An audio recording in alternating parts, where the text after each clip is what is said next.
In court, he boomed. She's unstable, she needs help. I lowered my eyes, feeling the weight of his words like stones pressing down on my chest. They didn't know the truth, none of them. They only knew what he wanted them to know. But it didn't matter. I'd spent so much of my life in this space, under this pressure, in this suffocating cloud of judgment, that I wasn't even sure who I was anymore. I wasn't sure what part of me was mine and what part of me had been crafted by his hands. He was the world to me for so long, the one I loved and trusted, the one I thought would never hurt me. But I was wrong. And now I was here fighting for my life, fighting for my sanity, fighting for my freedom. I could feel the judge's eyes on me, but I didn't dare look up. The sting of shame was too much, too familiar. But just as I was about to shrink further into myself, my lawyer placed a video on the desk, its cold metallic surface glinting under the harsh lights. "What's that?" I whispered, my voice barely a breath. But the question was laced with so many years of quiet, simmering rage. My lawyer didn't answer. He just slid it over to the judge, whose expression quickly shifted from indifferent professionalism to something else entirely, something raw. The judge leaned forward, lips slightly parted, a flicker of shock crossing his features. I couldn't breathe, couldn't move. Was this my salvation? Or was I digging my own grave deeper? The room felt as though it was closing in around me, and I had no choice but to wait for the next moment, the moment that would change everything. But none of it made sense, not yet. The video was just a glimpse into a world I couldn't fully grasp, a world I had tried so hard to shut out. The truth had been hidden, tucked away in the corners of my mind for so long that I didn't know how to face it. What had I done? What had I allowed to happen to me? I thought I had been strong. I thought I had been doing the right thing, fighting for the love I had always wanted. But here I was on the brink of losing everything, fighting for the scraps of my dignity, my peace. I thought about my mother, how she always said I was too sensitive, that I needed to toughen up, that the world wasn't kind and I had to learn to navigate its darkness. I had tried to listen to her, but every time I felt I was doing the right thing, she would look at me with those disappointed eyes. She would sigh like I was still that scared little girl who couldn't do anything right. And maybe I was. Maybe that's why I had let myself fall for him. Maybe that's why I had let him twist me into something I didn't even recognize anymore. My father was never there. Not truly. He was the one who disappeared when I was just old enough to remember it, leaving me and my mother to fend for ourselves in a world that didn't care. She never spoke of him, never said his name. Maybe she was too angry, too heartbroken. Or maybe, just maybe, she didn't want me to know the truth. The truth that I wasn't good enough for him to stay. The truth that maybe I had never been good enough for anyone to stay. I hated myself for feeling like that, for carrying that weight inside me every single day. But the truth was that it was always there, creeping in when I was alone, when I was in the dark, when I couldn't push it away. My friends never saw it, of course. They saw me as strong, independent, someone who had it all together. They never knew the quiet battles I fought in my head, the dark corners where my fears lingered. And I kept it that way, because if they knew, if anyone knew, then everything would come crashing down. They wouldn't look at me the same way. And the worst part? I was terrified of that. Terrified that if anyone knew, they would see just how broken I really was. But the truth, that video, it changed something. Maybe it was the moment when I realized just how far I'd let it all go. Or maybe it was the realization that I wasn't the only one who had been hurt. Maybe he wasn't the monster I had made him out to be, but something worse, something more insidious. And that scared me even more. What had I missed? What had I allowed to unfold right in front of me? I felt the weight of those questions pressing on me from all sides, making it hard to breathe. I glanced up then, just for a second, my eyes catching the judge's face again. His expression had shifted into something more thoughtful, almost calculating, as he stared at the screen in front of him. And for a moment I thought I saw a flicker of understanding in his eyes. But then it was gone, replaced with something colder, more distant. I couldn't tell what that meant. And then I saw it. The text message.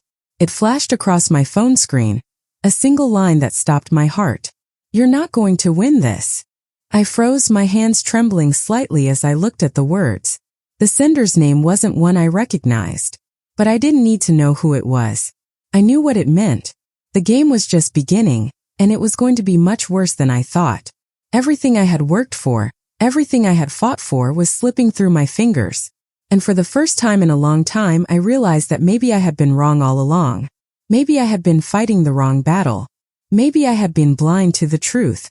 The judge slammed his gavel down, breaking the silence. "We'll take a recess," he said, his voice authoritative, final. But the words felt empty, like the calm before a storm. I stood up slowly, my legs unsteady beneath me, as I felt the eyes of everyone in the room on me. I couldn't move fast enough, couldn't escape fast enough. I didn't know where to go or who to turn to, but I had to get out of there. And just before I left the room, my lawyer's eyes met mine. His face was unreadable, but I saw something in his gaze, something dark. The words he didn't say hung between us like a thick fog. This wasn't over. This was just the beginning. I didn't know what to do when I walked out of that courtroom. My feet felt heavy, like I was dragging myself through a fog I couldn't see or touch but could feel pressing in on all sides. The air felt thinner, colder, as if everything around me had shifted into something darker, something unfamiliar. I tried to breathe, tried to clear my head, but all I could hear was the sound of that video, the sound of truth. A truth I wasn't ready to face. I could feel the judge's gaze on me, like it had followed me all the way out of the room. What was he thinking? What had he seen? And then there was the message, that text from a name I didn't recognize. "You're not going to win this." I couldn't stop thinking about it, even though I tried. The world around me felt like it was crumbling, like the ground was giving way beneath me, and I didn't know if I could keep standing. My lawyer was quiet, almost too quiet, as we walked through the empty hallway toward the exit. I could hear the soft shuffle of his shoes behind me, the faint sound of his breathing. But he said nothing, not a single word. I wanted to scream at him, to demand answers, to know what he was thinking. But I didn't, because I already knew. He was as much a part of this as anyone else. He had known, at least in some way, what was coming. But I wasn't ready to face that yet. Not yet. When we reached the door, he put a hand on my shoulder and I flinched. His touch felt wrong, like it belonged to someone else. Someone I didn't trust. "It's going to be okay," he said, his voice low, soothing. But I heard the uncertainty in it, the hesitation, and that only made everything worse. It wasn't going to be okay. Nothing was okay. And it wasn't just the trial. It was everything. My entire life. I could feel the cracks forming, the walls crumbling around me, and I didn't know how to stop it. I turned to him then, looking him straight in the eye. "What's going on, Tom?" I said, my voice barely above a whisper. "What are you not telling me?" He took a step back, his face pale, his eyes flicking nervously to the side. I don't know what you mean," he stammered, but his voice cracked. I had seen that look before, on my mother's face, on my ex's, on people who were hiding something. "You've known about this, haven't you?" I said, my voice rising, the anger bubbling up from somewhere deep inside. "All along you've known. And you didn't tell me." I could see it then, the guilt in his eyes, the way he couldn't meet my gaze. "It's not like that, I swear," he said, but his words were empty. I shook my head, the world spinning around me. "Don't lie to me." I couldn't finish the sentence. I couldn't say it out loud, not even to myself. But the truth was, I couldn't trust anyone anymore. Not even him. I stormed out of the courthouse, my heart pounding in my chest. I didn't know where I was going. I didn't care. I just had to get away. Away from all of it, away from the questions, away from the lies, away from everything that had been carefully constructed around me. But no matter where I went, it followed. That feeling, that weight, it was always there. As I walked down the street, the noise of the city felt distant, like it was happening to someone else. People rushed past me, wrapped up in their own lives, oblivious to the storm that was brewing inside me. And I hated them for it. I hated how easy it seemed for them to move forward, to keep going, while I was stuck here, trapped in a world of my own making. I walked into the coffee shop, but the warmth inside didn't help. It only made the coldness inside me worse. The barista gave me a small smile as she handed me my drink, but I didn't return it. I couldn't make myself pretend everything was fine. Not anymore. I sat at a corner table, the cup shaking in my hands as I tried to calm myself down, but the shaking wouldn't stop. My phone buzzed. I didn't need to look at it to know who it was. Tom. I ignored it. I didn't want to talk to him. Not now, not ever. I couldn't trust him, couldn't trust anyone. I thought about calling my mother, but I knew she wouldn't understand. She never understood. She never understood me. The loneliness that had been gnawing at me my whole life seemed to be reaching a breaking point, and I didn't know how to fight it. I had no one. I thought about my ex, but that was a mistake. He had betrayed me too. He had always been a liar, a manipulator, but I had been too blind to see it. How had I let that happen? How had I let them all control me? I leaned my head against the window, staring out at the world that didn't care. It was all spinning out of control, and I had no idea how to stop it. It was like everything I had known, everything I had trusted was a lie.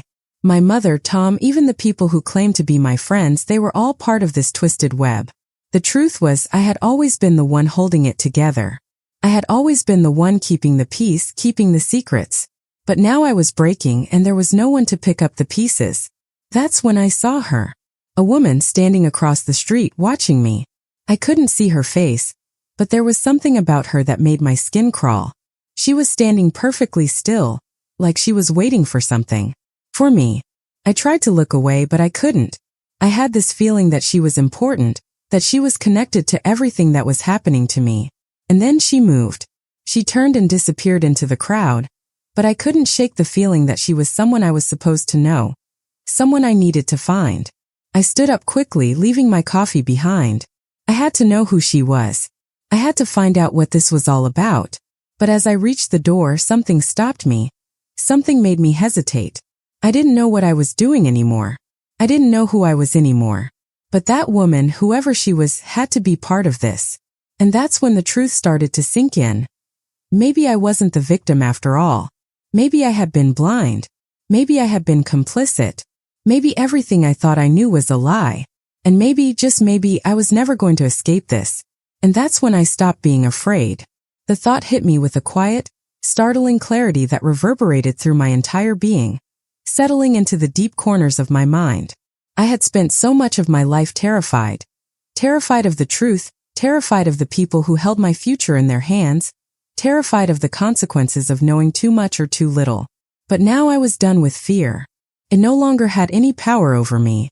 I stood there in the middle of the room, the weight of my own silence pressing down on me, and I felt the shift, something dark, something fierce, something that had been quietly brewing beneath the surface, finally beginning to break free. I had spent so long pretending to be helpless, to be the victim in my own story. But I could see now that the real truth was uglier, more dangerous. I had allowed myself to be manipulated, to be dragged along by the whims of others. My mother, Tom, even my ex, all of them playing their part in this twisted game. But no more. No more would I let them dictate my actions. No more would I let them control my fate. I replayed everything in my mind, the things I had overlooked, the lies I had swallowed, the moments where I had felt uneasy but ignored the feeling.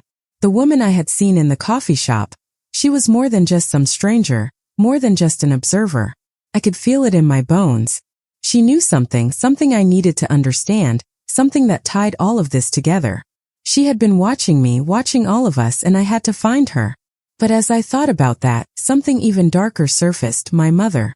I could feel her influence even now, like an invisible force that held me in place. She had always been so careful, so calculated, always hiding her true self behind a mask of concern and false kindness. But now I could see the cracks in that mask. She wasn't just a loving mother. She wasn't just someone who cared about me, or so I had believed. She was part of it all, part of the web, part of the lies, part of the betrayal. How many times had she lied to me? How many times had she let me believe that everything would be okay, that I was safe? But she knew. She had known all along what was happening, what was coming. And I had been too blind to see it. The anger that had been simmering inside me began to rise. It wasn't just for the people who had wronged me, it was for myself. For letting this happen, for allowing myself to be pulled into this nightmare without a fight. But that was over now. The fire inside me had been kindled, and it was only growing stronger. I knew what I had to do, and I wasn't going to waste any more time. I needed to find that woman. I needed to get answers. But I also knew that time was running out. I could feel the walls closing in, the pressure building. Tom's betrayal, my mother's lies, the lies that had been passed down like a twisted inheritance. It was all too much. But instead of breaking under the weight of it, I was beginning to rise. I was done being afraid of the truth. Done being afraid of them. I spent the next few days in a haze of focused determination. I couldn't sleep, couldn't eat. My mind was consumed with the need to know. To understand what had happened. To uncover the truth buried beneath all the layers of manipulation. I tracked down the woman. It wasn't hard. People are always easier to find when you know what they want. She was a former colleague of my mother's, someone I'd never paid much attention to before. But now she was the key to everything. I arranged a meeting, not knowing what I was going to say, but knowing that I had to see her face to face. I had to know what she knew and how deep the lie went. The meeting was set for midnight.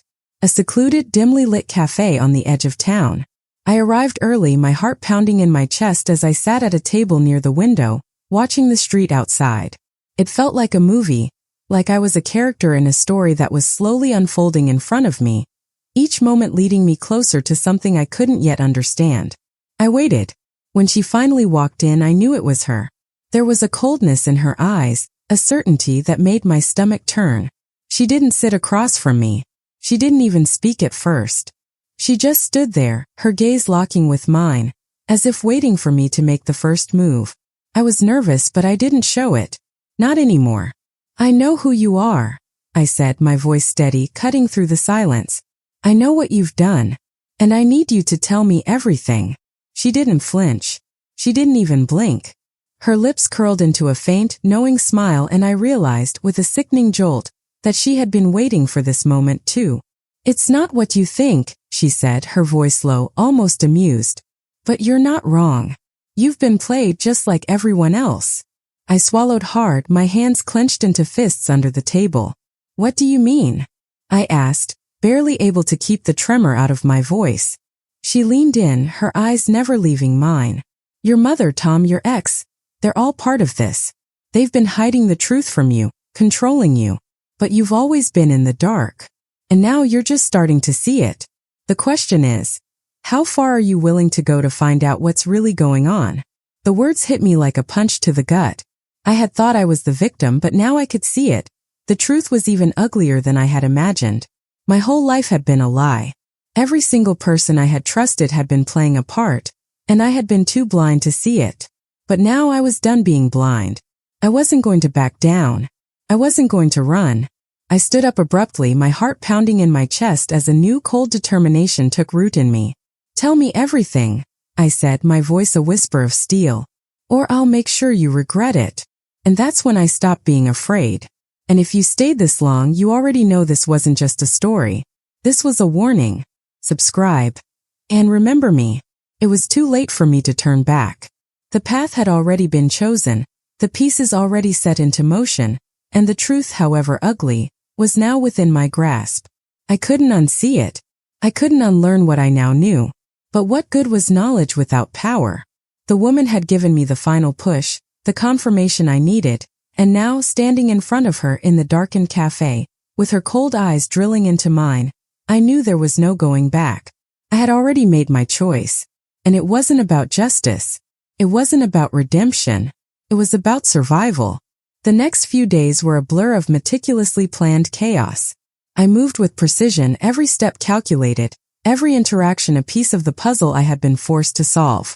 The truth had cracked my soul open, and the raw fury I had once kept hidden now burned with a relentless intensity. My mother, she knew. Tom, he had known. They had played me like a fool for so long. I wasn't going to be their pawn anymore. I was done being the victim. I was done letting the world push me around. I took a breath, a long, deliberate inhale, as I stared at the document in front of me. It was a letter handwritten from my mother, and it contained every confession I needed, every truth, every lie. It was a declaration, a quiet admission that she had never once been the woman I thought she was. The betrayal cut deep, deeper than anything I had ever felt before. But it wasn't just the betrayal of my mother that stung. It was the realization that everything I had believed about my own life was a carefully crafted illusion, a house of cards built on lies and manipulation. I remember the night I confronted her, standing in front of the cold marble fireplace in the family room, the same place we used to sit together as a family, before everything had fractured. The silence between us had stretched for what felt like an eternity. She stood there, her eyes flicking nervously over my face, knowing what I had uncovered, knowing what was coming. I didn't speak at first. There was no need for words. The truth had already settled between us, thick and suffocating. "I know everything, Mom," I said, my voice barely a whisper, but sharp enough to cut through the tension. She flinched just barely, but it was enough. "I know what you've been hiding. I know what you've been doing behind my back." Her lips trembled. For a moment she looked vulnerable, fragile in a way I had never seen before. But I wasn't moved. Not anymore. Not after everything. "You don't understand," she said, her voice cracking. "I did what I had to do. For you, for us. For us." I interrupted, stepping closer to her, the words now pouring out like venom. "You destroyed us. You destroyed me. You lied to me my entire life. And for what? To protect your precious little secrets." She took a shaky step back, her eyes darting to the door, as if weighing her options like she might run. But I had already won. She was trapped, and so was I. But it didn't matter anymore. "Where is Tom?" I asked, my voice cold, every syllable a threat. She didn't answer right away. She didn't need to. I already knew. Tom had been in on it from the beginning. He had been the puppet master, pulling the strings, orchestrating everything, using me as a pawn in his little game of control. He had manipulated me, lied to me, made me think I was part of something bigger, something that mattered. But it was all a lie. He was the one who had orchestrated the downfall of my life, just so he could take control of everything. The business. The family. Me. I was the last piece of the puzzle, and once I was gone, once I had been destroyed, either emotionally or physically, he would have won. He would have taken everything. But not now. Now I was the one in control. It took every ounce of my strength to keep from exploding, to keep from doing something that would push me over the edge.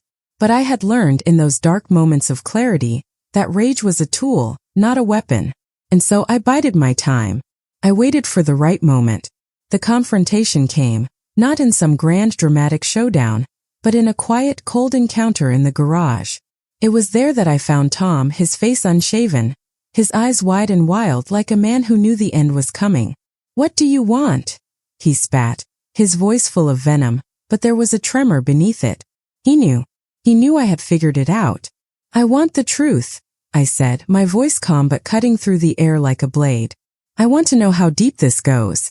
How far you were willing to go to ruin everything." He laughed, a bitter, hollow sound that echoed in the empty garage. "You think you have control? You think you've won?" I didn't respond. I didn't need to. The truth was all I needed now.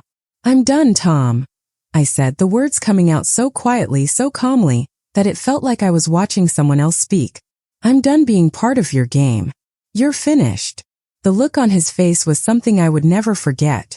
It was the face of a man who had just realized that his world was falling apart, that the empire he had built was crumbling to dust. But it wasn't just his empire that was falling. It was mine too. There was no great climax, no final battle, just the quiet, devastating realization that everything was over. But it didn't matter.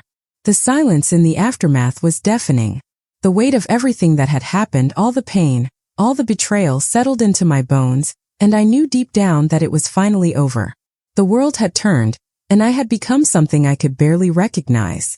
I walked out of the garage that night, the cold wind biting at my skin, and I didn't look back. I didn't need to. The destruction had already been done. I had survived. I had won. But I had also lost. And if you stayed this long, you already know this wasn't just a story. This was a warning. Subscribe. And remember me.